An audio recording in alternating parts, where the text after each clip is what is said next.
and the Vatican is bullshit. Iglesia Cristiana Católica, las mentiras de Penn y Teller. Hola a todos, este es Cristianismo Católico con Romeo Charlie. Disponible en YouTube hay un episodio de Penn y Teller, All Shit, donde arremeten con todo contra la jerarquía de la Iglesia Cristiana Católica, a la que convenientemente denominan Vaticano. Esto con respecto a las denuncias de actos de pederastia por parte del clero cristiano católico, una gran vergüenza de la Iglesia, una gran llaga que no ha sido sanada.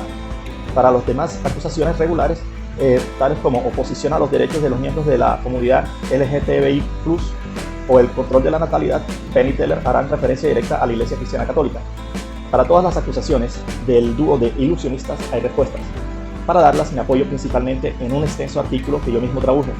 Se llama «Establecieron Penn y Teller un récord mundial de mayor cantidad de falsedades en un programa», versión completa y link en la descripción. Eso fue el 7 de septiembre de 2009 por TheMediaReport.com. Antes que nada, mi consideración personal es que debe hacerse justicia en favor de las víctimas de abuso por parte de miembros del clero y laicos involucrados en la Iglesia Cristiana Católica. Rechazo cualquier tipo de encubrimiento que se haya perpetrado y espero que se le haga reparación a las víctimas. En segundo lugar, este es un tema del que tarde o temprano me llamarían la atención para que diera mi opinión.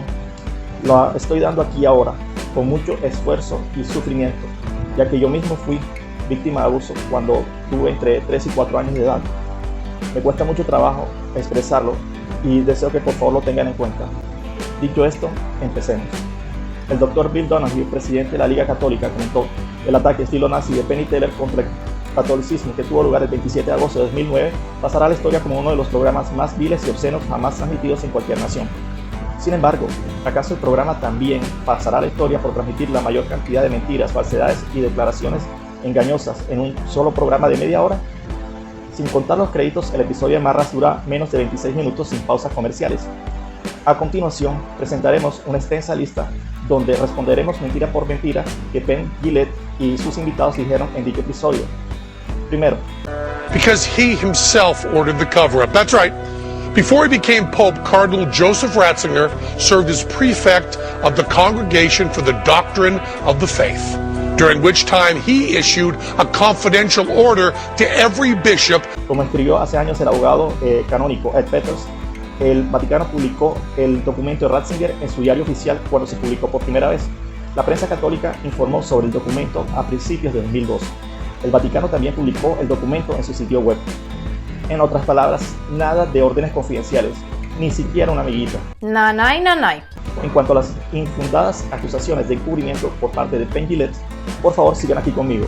Segundo, During which time he issued a confidential order to every bishop that all sex abuse investigations were to be kept top secret for up to 10 years after the victim reached adulthood, upon penalty of excommunication.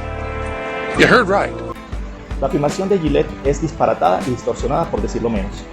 El documento simplemente dio nueva autoridad a la Congregación para la Doctrina de la Fe, CDF, para manejar acusaciones contra sacerdotes, incluidas aquellas que involucran abuso sexual infantil. Una vez más, este documento ya fue discutido hace años. La publicación de Ed Peters de 2005 es muy útil sobre este tema. Al extender la no prescripción sobre estos casos hasta 10 años después del cumpleaños número 18 de la presunta víctima, la CDF en realidad aumentó la cantidad de tiempo en que los funcionarios de la Iglesia, ya fueran diocesanos o de mayor jerarquía, tenían para procesar estos delitos. Antes de la carta de la CDF, los procesos canónicos se complicaban por los plazos de prescripción excesivamente cortos, el cual es el mismo problema, por cierto, que se encontró en los procesos civiles. En muchos casos de pedofilia, la CDF no estaba obstruyendo la justicia, al contrario, estaba tratando de hacer que la justicia fuera más fácil de obtener. Y esto no restringe de ninguna forma que las víctimas o sus adultos responsables acudan a las autoridades civiles en cuenta que la mayoría de los delitos eclesiásticos no son delitos contra el derecho civil. Profanar la comunión o la misa efectivamente no son considerados delitos en el ámbito civil, y que la Iglesia obviamente legisla para la mayoría de los casos que encuentra. Entonces, la mayoría de los delitos canónicos, el secreto en materia penal del Código de Derecho Canónico de 1983, parágrafos 1455 y 17 y 17, logra varios beneficios. Primero, proteger la integridad de la investigación. Segundo, proteger a las víctimas de una exposición inoportuna o no deseada. Tercero, proteger a los acusados, especialmente a los acusados injustamente, de una publicidad devastadora, etc. Debo decir que numerosas autoridades civiles llevan a cabo investigaciones secretas exactamente por el mismo tipo de razón. De nuevo, lo más importante es que nada en la carta de la CDF impide o desalienta a las víctimas o a sus padres de acudir a la policía, a abogados privados o incluso a la prensa con sus historias.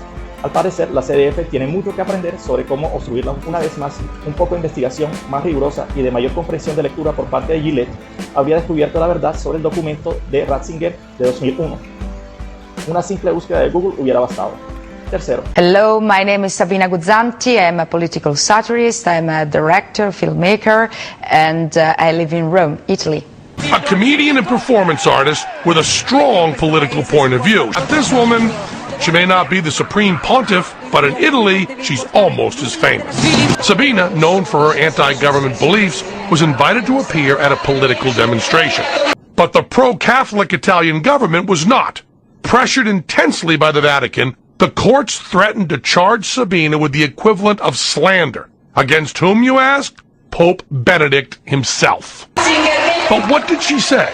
What would have infuriated the Pope so much that he'd attempt to silence one of Italy's most famous celebrities by throwing her sexy ass in jail? E fra 20 anni Ratzinger sarà morto e starà dove deve stare, all'inferno, tormentato da dei diavoloni, frocioni, attivissimi e non passivissimi.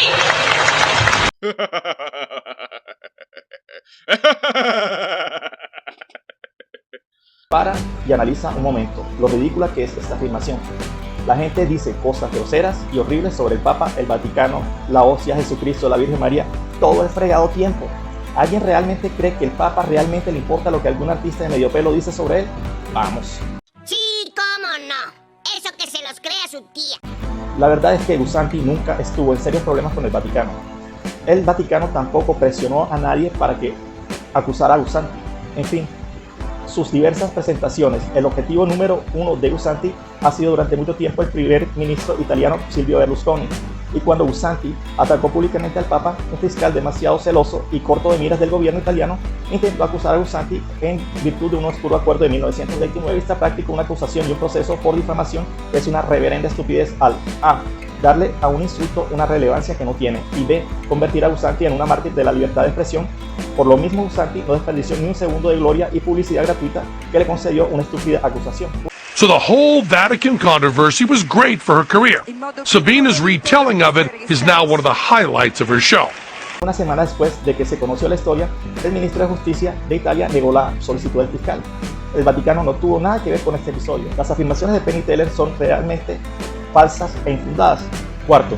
Well, let's start with the Vatican's shameful behavior in 2008 at the UN. Several nations, led by France and the other members of the European Union, introduced a resolution that would decriminalize people for being gay in countries around the world.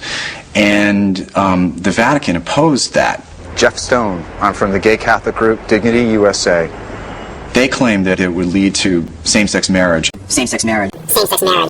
Same-sex marriage. But it has nothing to do with same-sex marriage. It was really just a question of making it legal to be gay so that people couldn't be persecuted as they have been in many countries and simply thrown in jail. One of the most basic teachings of the Catholic Church is that all people are children of God and that they're entitled to dignity and respect. So it seems that the Church is not really living up to that ideal. Penny Teller omitieron convenientemente el hecho de que forma parte de la enseñanza católica oficial que los homosexuales deben ser tratados con respeto. Para corroborarlo, simplemente consúltese el párrafo 2358. Un número apreciable de hombres y mujeres presentan tendencias homosexuales profundamente arraigadas. Esta inclinación, objetivamente desordenada, constituye para la mayoría de ellos una auténtica prueba. Deben ser acogidos con respeto, compasión y delicadeza. Se evitará respecto a ellos todo signo de discriminación injusta. Estas personas están llamadas a realizar la voluntad de Dios en su vida y, si son cristianas, a unir al sacrificio de la cruz de nuestro Señor las dificultades que pueden encontrar a causa de su condición. Escuchen esta cita. Es de deplorar con firmeza que las personas homosexuales hayan sido y sean todavía objeto de expresiones malévolas y de acciones violentas. Tales comportamientos merecen la condena de los pastores de la Iglesia donde quiera que se verifiquen. Revelan una falta de respeto por los demás que lesiona unos principios elementales sobre los que se basa una sana convivencia civil. La dignidad propia de toda persona siempre debe ser respetada en las palabras, en las acciones y en las legislaciones. ¿Cuál prócer sensible habrá escrito semejante documento? Pues el cardenal Ratzinger, cuando era prefecto de la Congregación para la Doctrina de la Fe, y eso fue en la era oscura de 1986. No, la Iglesia Cristiana Católica no se va con las modas. Entonces, ¿por qué el Vaticano no apoyó la resolución? Bueno, como muchos, se olió una agenda política oculta. No se hacen 50.000 millones de dólares sin leer la letra menuda, ¿verdad, Penn? An ungodly fortune worth more than $50 billion. Pues a los pocos días de oponerse a la resolución de la ONU, el Vaticano volvió a emitir su llamado a eliminar las sanciones penales contra los homosexuales. La Santa Sede sigue defendiendo que se debe evitar todo signo de discriminación injusta hacia las personas homosexuales e insta a los diferentes gobiernos mundiales a eliminar las sanciones penales contra ellas. Penn y Teller convenientemente omitieron estos importantes hechos mientras continuaban con su difamación rampante. ¿Honestidad? No por parte de Penn y Teller. Al fin y al cabo son ilusionistas, no académicos ni periodistas. Quinto. But perhaps nothing has provoked more outrage in the international community than the Vatican's unwavering condemnation of condoms. Pius Fasters ya informó sobre este tema a principios de este año, 2009, después de que el Papa fuera criticado en África por reiterar la posición de la Iglesia contra el uso del condón. The bishops regard the widespread and indiscriminate promotion of condoms as an immoral and misguided weapon in our battle against HIV/AIDS. Christianity Today entrevistó a Edward C. Green, un progresista autoproclamado, un destacado investigador del VIH y director del proyecto de investigación de prevención del SIDA de Harvard.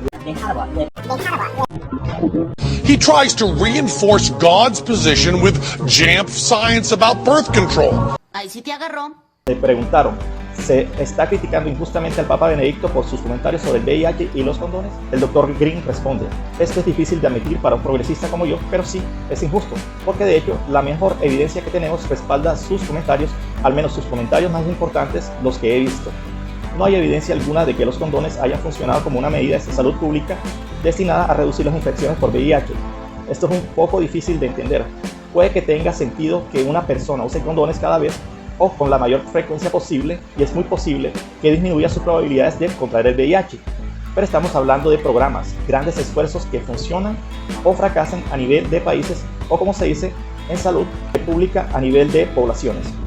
Importantes artículos publicados por Science, The Lancet, British Medical Journal e incluso Studies in Family Planning han informado sobre este hallazgo desde 2004.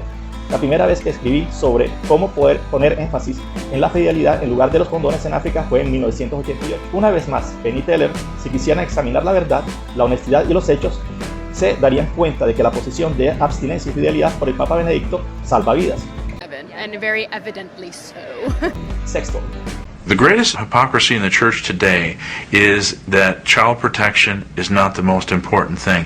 Patrick J. Wall, Senior Consultant, Law Firm of Manley and Stewart. Wall is a former priest who now works for a law firm that prosecutes sex abuse cases involving the church. His firm's been swamped since the bombshell discovery of a secret Vatican document in 2003. It's called the crime of enticement, which they discreetly write in Latin. No hace falta decir que las afirmaciones del programa y del señor Wall son totalmente falsas. El alboroto estalló por el documento de 1962 cuando CBS emitió por primera vez exactamente las mismas acusaciones en 2003. La verdad, como informó Catholic World News, en aquel entonces las afirmaciones de la CBS y de Penn y Teller sobre el documento son una grave malinterpretación. De hecho, la nota de prensa de la cadena tergiversó el documento del Vaticano tan completamente que es difícil atribuir las imprecisiones a un error honesto. Crimen Solicitationis is an interesting document published in 1962 and is an order to all archbishops, bishops, cardinals, and heads of religious orders on how to exactly deal with an accusation of childhood sexual abuse by a cleric. Ese documento establece los procedimientos canónicos que deben seguirse cuando un sacerdote es acusado del delito eclesiástico de solicitación, es decir, utilizar el confesionario para atentar a los penitentes a participar en actividades sexuales. El documento del Vaticano trata exclusivamente de la solicitación, un delito que por definición ocurre dentro del contexto del sacramento de la penitencia. Why all the excitement? Because the document contains actual proof of an organized Vatican cover-up. Specifically, this little McNugget. Anyone involved in a sex abuse investigation, the accuser and the accused, are to be restrained by a perpetual silence in all matters and with all persons under the penalty of excommunication. Y dado que ese sacramento está protegido por un manto de secreto absoluto, los procedimientos para abordar este delito eclesiástico también invocan el secreto. En resumen, al exigir el secreto en el tratamiento de estos crímenes, el Vaticano estaba protegiendo el secreto del confesionario. La política descrita en ese documento de 1962 claramente no pretende proteger a los sacerdotes depredadores. Por el contrario, el Vaticano deja claro que los sacerdotes culpables deben ser castigados severamente y destituidos rápidamente del ministerio. Es importante tener en cuenta que la instrucción vaticana de 1962 trataba exclusivamente de la solicitud, tal como se entiende ese término en el uso eclesiástico, según los términos del Código de Derecho Canónico. Las políticas expuestas por el cardenal Ottaviani no se refieren a las fechorías sexuales de los clérigos, sino a los esfuerzos de los sacerdotes por obtener favores sexuales a través del mal uso de su rol confesional. También es importante señalar que debido a que la solicitación tiene lugar dentro del confesionario, solo el sacerdote acusado y el penitente podrían tener pruebas directas de si el delito tuvo lugar o no. Si la solicitud condujo a una actividad sexual real, esa mala conducta podría ser objeto de una investigación completamente separada, sin estar sujeta a las mismas reglas de secreto. El delito de solicitación siempre ha sido considerado por la Iglesia Católica como un delito extremadamente grave que exige las penas más severas. En otras palabras, el documento de ninguna manera es una orden sobre cómo abordar exactamente una acusación de abuso sexual infantil por parte de un clérigo. La afirmación de Wall es falsa de nuevo. No me parece que este chico sea muy listo. Séptimo, por cierto, ¿cómo salió a la luz públicamente el oscuro documento de 1962? Patrick Wall, alérgico a la verdad, por cierto, hizo la siguiente afirmación. There was a priest on the west coast here of California who was being accused of sexual abuse of a minor. And in a way to try to get back at the church, he got one of his buddies who was in the congregation in Rome to give him a copy of the document. And then he gave it to a lawyer, and from there it took off. Vaya. Eso sí que suena como una intriga, ¿no? Bueno, aquí hay una explicación más creíble de John Allen Jr. en 2003 en el National Catholic Reporter, un medio de tendencia progresista. El documento salió a la luz recientemente porque se hacía referencia a él en una nota a pie de página de una carta del 18 de mayo de 2002 del cardenal Joseph Ratzinger, jefe de la Congregación Doctrinal del Vaticano, a los obispos del mundo, sobre nuevos procedimientos para casos de abuso sexual. Esta debe ser la misma carta de la que ya habíamos hablado al inicio. Served as prefect of the Congregation for the Doctrine of the Faith, during which time he issued a confidential order to every bishop. La carta fue datada realmente en 2001, no en 2002, pero debió haber sido un lapsus calami. Entonces, la afirmación de Wall simplemente es absurda. Octavo. Wasn't it the Vatican that said the smallpox vaccine is a product of the devil? Sabrá Dios de dónde se le ocurrió esto a Gillette. No debería hacer falta decir que el Vaticano no está en contra de las vacunas, últimamente a contracorriente de la creciente sospecha de buena parte de la población del hemisferio norte y occidental. Sin embargo, se opone a las vacunas que contienen virus vivos que han sido preparados a partir de líneas celulares humanas de origen fetal utilizando tejidos de fetos humanos abortados como fuente de dichas células. Eso claro que es un problema. Hasta 2003, el Vaticano no tenía directrices formales sobre las vacunas, pero el documento Reflexiones Morales sobre las vacunas preparadas a partir de células derivadas de fetos humanos abortados proporcionó cierta ayuda a los católicos. En pocas palabras, en el caso de que las vacunas no se deriven de fuentes objetables, un católico debería buscar una alternativa. Si no hay alternativa, los católicos deberían protestar abiertamente. Un padre puede permitir que un niño reciba la vacuna objetable si es para proteger su salud. El documento explica mejor. Noveno, un invitado insípido afirmó: And the almost ultimate irony is that I do not know of an organization anywhere that has such a high proportion of gay people in its employ. Well, the bullshit staff, but he doesn't know that. Gillette luego citó: According to some studies, anywhere between 20 to 50% of all priests may be gay. Ahora, sin hacer una encuesta formal, pregunta: ¿es usted gay? ¿Cómo puede definir a alguien o cómo puede estimar cuántas personas son homosexuales en una organización tan grande? ¿No sería una estimación de este tipo, bueno, habladuría de paja? Bullshit. Décimo, al hablar de la visita del Papa Benedicto a los Estados Unidos en 2008, Joel Castex, portavoz de SNAP, dijo: There were no answers to why priests who perpetrate are still being put in our schools. There's nothing to protect kids. Esta no es la primera vez que la señora Castex, víctima de terribles abusos por parte de un maestro de escuela católica a sus 15 años, ha presentado la acusación temeraria de que todavía se siguen transfiriendo a sacerdotes abusivos en iglesias y escuelas. De hecho, ella hizo la misma acusación hace menos de 2 semanas en Los Angeles Times. Su afirmación es tan irresponsable que incluso el Times consideró que tenía que publicar una corrección a su artículo original. Aquí está la corrección. Casos de abuso del clero. Un breve artículo en la sección A del lunes sobre un grupo que busca información sobre posibles víctimas de delitos sexuales en la antigua parroquia del sacerdote expulsado Michael Stephen Baker no incluyó la respuesta de la Arquidiócesis de Los Ángeles a las acusaciones de la red de sobrevivientes de aquellos abusados por sacerdotes que los funcionarios católicos no estaban haciendo lo suficiente para encontrar víctimas de abuso por parte del clero. El abogado J. Michael Hannigan dijo: la Arquidiócesis investiga agresivamente cada acusación o incidente sospechoso y en esos casos busca otras víctimas. Si SNAP tiene otra información, deben entregárnosla y la perseguiremos como lo hemos hecho en el pasado. En otras palabras, la señora Castex denunció sin ninguna base y la Arquidiócesis le reclamó por ello. Su denuncia en el programa de televisión fue simplemente una repetición sin ningún intento honesto de corroboración. 11. El programa afirmó... But Sabine is not the only one the Vatican would like to silence. I'm Joelle Castex, survivor of sexual abuse in the Catholic Church. Luego, el programa citó a Castex. The number one goal of every bishop, and a part of the vows that they take when they become bishop, is to protect the church from scandal. And protecting the church from scandal means that documents, witnesses, and victims are kept quiet and shuffled away. De nuevo, la gente critica y ataca a la iglesia todo el tiempo. Ni el programa ni la señora Castex proporcionaron la más mínima evidencia de que el Vaticano haya hecho algo para silenciarla, ni proporcionaron ninguna evidencia de que hoy se esté haciendo algún silenciamiento o encubrimiento. 12. But perhaps nothing has provoked more outrage in the international community than the Vatican's unwavering condemnation of condoms, even in the face of overpopulation and AIDS. Sobrepoblación. Consulten los datos del Instituto de Investigación de Población y esta versión de 2008 en el Washington Examiner. Aprenderán que la sobrepoblación es un mito rotundo. Link en la descripción. Además, la Iglesia Cristiana Católica no nos encara a decidir jamás quién vive y quién no. 13.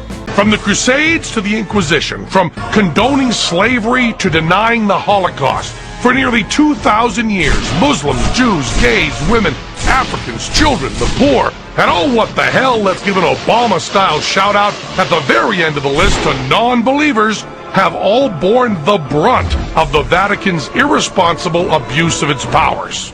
La Iglesia Católica ciertamente ha tenido algunos momentos bastante oscuros, pero también ha habido mucha desinformación y distorsión sobre la historia de la Iglesia. Por ejemplo, la verdad es que las cruzadas fueron en gran medida una acción defensiva contra la expansión del Islam. Consulten La verdad sobre las cruzadas de Thomas E. Woods, La nueva historia concisa de las cruzadas de Thomas Madden y Cruzada por la verdad de Robert P. Lockwood. To the Inquisition. Películas, novelas y libros de texto han recogido el mito de la Inquisición, donde se mezcla perfectamente el anticatolicismo y la leyenda negra española. En ella se presenta a la Iglesia de manera bárbara y como responsable y misericordia de decenas de miles de muertos. Según los historiadores, estos tribunales no fueron esas máquinas de matar de las que hablan, y además fueron mucho más garantistas y con muchos menos muertos que las de los protestantes. Además, la historiadora Elvira Roca agrega que la Inquisición no solo perseguía la disidencia del catolicismo, sino también delitos como el proxenetismo, abuso de menores, falsificación de moneda, entre otros. El historiador Geoffrey Parker cree que en los 350 años de existencia del tribunal causó unos 5.000 muertos. Por su parte, Jaime Contreras y Gustav Henningsen han estudiado la época comprendida entre 1540 y 1700 en que la Inquisición causó a 49.000 personas. Las condenas a muerte se dictaron en un 3.5% de los casos, según los cálculos de Gustav Henningsen, pero solo al 1.8% de los condenados se les aplicó efectivamente la muerte por hoguera. La Edad Media es presentada todavía como una época oscura que frenó el progreso debido al fanatismo religioso de la Iglesia Católica. Aparece así representado en el cine e incluso en el medio académico. Sin embargo, el prestigioso historiador no católico Rodney Stern asegura que Voltaire y sus compañeros crearon la ficción de los años oscuros para poder reivindicar que ellos fueron los que hicieron emerger la Ilustración. ¿Qué tal? Como cualquier historiador competente, defiende no hubo tales edades oscuras.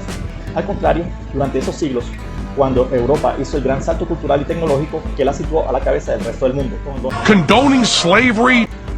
El historial de la Iglesia en materia de esclavitud puede no ser perfecto, de hecho, pero decir que la Iglesia toleró la esclavitud es simplemente injustificado. Consulte la verdad sobre la Iglesia Católica y la esclavitud del no católico Rodney Stark, profesor distinguido de Ciencias Sociales de la Universidad de Baylor. El problema no fue que los dirigentes guardaron silencio, fue que casi nadie escuchó. To denying the Holocaust. Negar el Holocausto. ¿Por qué malgasté tanto tiempo de mi vida y dinero ante semejante bodrio? Esta es una mentira y una calumnia desvergonzada de Penny Teller. El Vaticano jamás ha negado el Holocausto. La verdad, el diplomático y erudito israelí Pinchas Lapide afirmó una vez: la Iglesia Católica, bajo el pontificado de Pío XII, jugó un papel decisivo en salvar vidas de hasta 860.000 judíos de una muerte segura a manos de los nazis. Lapide añade que esta cifra supera con creces las salvadas por todas las demás iglesias y organizaciones de rescate combinadas. Que quede claro, de La verdad sobre el Papa Pío XII, de Sor Margarita Marchione, PhD. 14.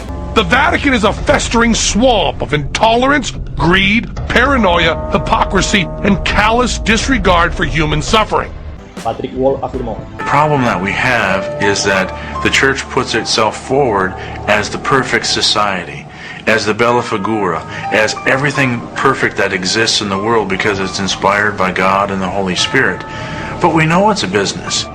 And in order to keep that cash flow going, you have to keep that perfect ideal up there in order for people to contribute to it. La Iglesia Católica no es una organización de personas perfectas, y las enseñanzas de la Iglesia así lo dicen. Del Catecismo, párrafo 853. Pero en su peregrinación, la Iglesia experimenta también hasta qué punto distan entre sí el mensaje que ella proclama y la debilidad humana de aquellos a quienes se confía el Evangelio. Solo avanzando por el camino de la conversión y la renovación y por el estrecho sendero de la cruz es como el pueblo de Dios puede extender el reino de Cristo. En efecto, como Cristo realizó la obra de la redención en la pobreza y en la persecución, también la Iglesia está llamada a seguir el mismo camino para comunicar a los hombres los frutos de la salvación. Jesucristo vino a la tierra por los pecadores, no por los justos. Mateo capítulo 9, versículos 12-13, Marcos capítulo 2, versículos 16-17, Lucas capítulo 5, versículos 30-32. Pero a pesar de sus fallas, la Iglesia Católica sigue siendo la organización caritativa más grande del mundo, con mucha diferencia sobre las demás. Quien esté en un segundo lugar ni siquiera está cerca. CNEWA, Catholic Relief Services, Catholic Charities, Catholic World Mission, CMMB, CFAM, ICMC, Cross International Catholic Outreach y Bishop Gases Fund son solo una pequeña muestra de las muchas organizaciones que trabajan en nombre de la Iglesia Católica para servir los más necesitados que nos rodean a todos. A diferencia de las celebridades de Hollywood, no tienen relaciones públicas caras. Simplemente lo hacen porque son llamados a hacerlo por Jesús. Conclusión: el único negocio de la Iglesia Católica es difundir el Evangelio y servir a los pobres de la tierra como el mismo Jesús instruyó. No es una tarea fácil, pero la Iglesia perseverará en su misión. Y esto no es habladuría de paz, para nada. Como decían antes, Roma locuta, causa finita. Cámbiale, Marge. No permitas que los que hacen el mal te hagan desistir de hacer el bien. Y recuerden, la verdadera rebeldía consiste en rebelarse contra el mundo, el demonio y la carne y someterse a Dios. Gracias a todos los que han llegado hasta aquí conmigo. Por favor, no se les olvide comentar, darle like, compartir, suscribirse y verificar las notificaciones, que así me ayudan a conectar con el algoritmo. Que Dios los bendiga y chao.